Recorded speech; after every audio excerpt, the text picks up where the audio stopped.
নমস্কার বন্ধুরা, আজ বানাচ্ছি চিংড়ি লতি। তো তার জন্য প্রথমে এই লতিগুলোকে গরম জলে একটু ভাপ দিয়ে নেব, না হলে তো গলা ধরবে।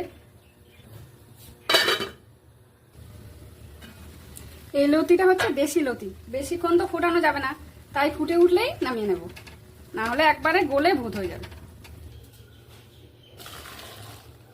তেলে কালো দিয়ে ফোড়ন দিয়ে কুচো করে রাখা পেঁয়াজ লঙ্কাটা দিয়ে একটু ভেজে নেব।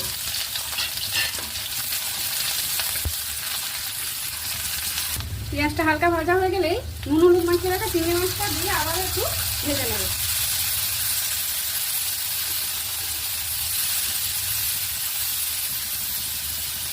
সিদ্ধ করে রাখা লতিটা দিয়ে দেব। লতিটা ভাপ দিয়ে নেওয়ার পর অবশ্যই কিন্তু একটু ঠান্ডা জল ধুয়ে নেবে, না হলে কিন্তু কড়াইয়ে লেগে যাবে সব।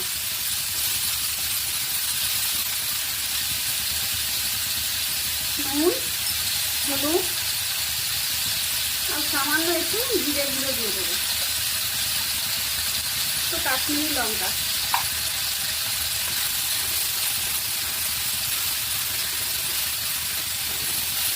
এই রেসিপিটি বানানো খুব সহজ, খুব অল্প সময়ের মধ্যেই হয়ে যায়। বানানো তো খুব সহজ, কিন্তু লতিটা কাটতেই যত ঝামেলা, কাটতেই একটু সময় লাগে।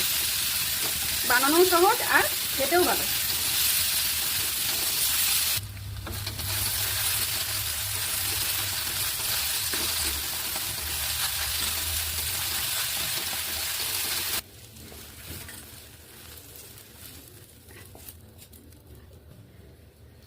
পাঁচ মিনিটে লতি রান্না শেষ।